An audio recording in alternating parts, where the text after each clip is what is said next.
Hello, everyone. I'm Tim, the Minnesota firefighter with the armed form of melanoma cancer.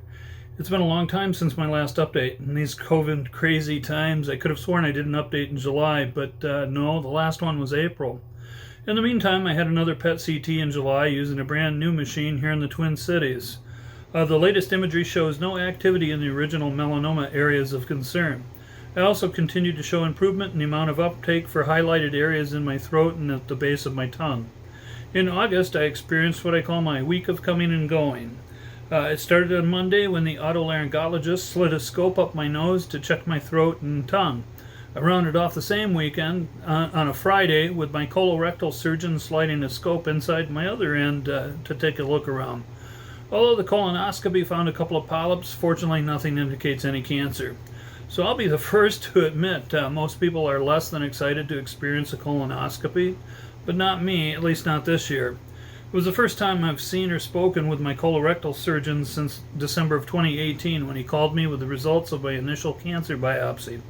It might seem odd, but I had not seen or talked with the original surgeon since my initial diagnosis. I was scheduled for a follow-up appointment, but missed it when I was quickly referred to the Mayo Clinic. In anticipation of my colonoscopy, my chief of home operations took time to handcraft a thank you card for me to take for my bottoms-up exam. It's not like the surgeon and I were on a date or anything like that, but I really wanted to thank this doctor for his role in my journey.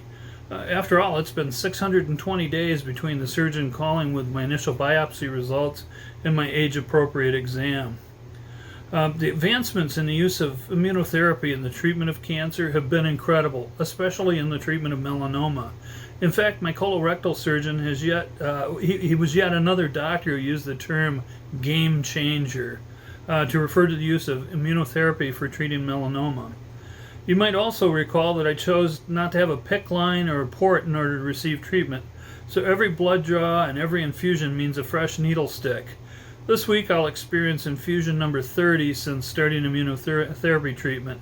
That means I've also had 30 separate blood draws, including several that required multiple sticks. Including infusions, I've had over 40 I.V.s placed for treatment and other procedures since this journey began. I'm pleased to report that overall my health is good and treatment continues to go well. However, COVID crazy times have brought challenges to many of us, and that includes certain amounts of stress.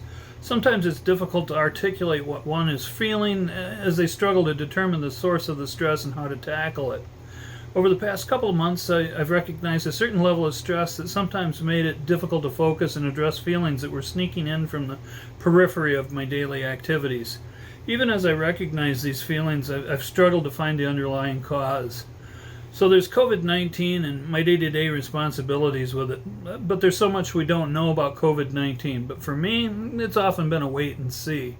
Each day seems to bring reports of changes to the who, what, when, where, why, and how of this virus. You really almost need a scorecard to keep up. I've mentioned it before and I'll state it again. No two people experience cancer in the same way, and each person's journey is unique. My journey began in the fall of 2018 and has been remarkable to the point where I often joke with my oncology team that I'm the spoiled brat of cancer. My typical treatment day sees me stopping at my local clinic on the way to work for a blood draw and returning either to the local clinic or the Franchot Cancer Center later in the day for an infusion. It's not involved radiation or chemotherapy, so it's been radically different from what one might normally expect. In short, it has been successful beyond anything I could imagine. Unfortunately, that has not been the case with every cancer patient, and certainly not within the fire service, where at least 10 different kinds of cancer are experienced by firefighters at rates significantly higher than the general population, and death rates even higher than the general population on top of that. I knew when I received my diagnosis that I wouldn't be the last firefighter from my department to receive similar news. Most recently, a two-hatter from my department lost his battle with acute myeloid leukemia. Mike received his initial diagnosis last winter and underwent chemotherapy treatment last spring. He was subsequently scheduled to receive a bone marrow transplant this summer. Unfortunately, the cancer came roaring back and Mike lost his fight. I've struggled with how to process Mike's battle, especially in light of how fortunate I've been.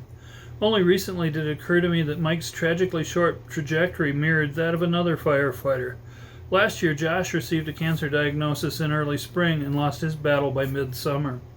Last winter, I also said goodbye to a retired firefighter that I considered a dear friend, responsible for helping me learn the ropes of the world's greatest calling. Dan was more than a mentor. He was like a big brother that I never had. Dan lost his fight to pancreatic cancer just before Christmas of last year.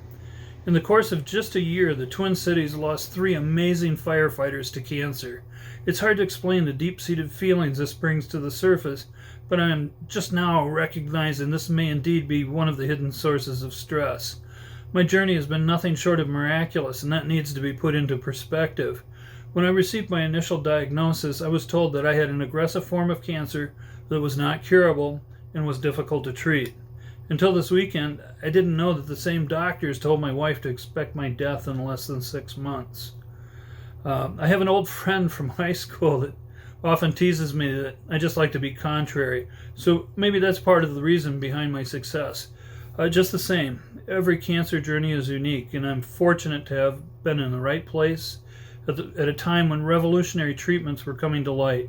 So all in all, August has been a busy and sometimes stressful month. I mourn the loss of truly special people to cancer over the past year. I'm blessed with success that I don't understand, but I'm grateful to have the support of my extended firefighting family and many others. So, as before, I'll keep you in the loop as we update things.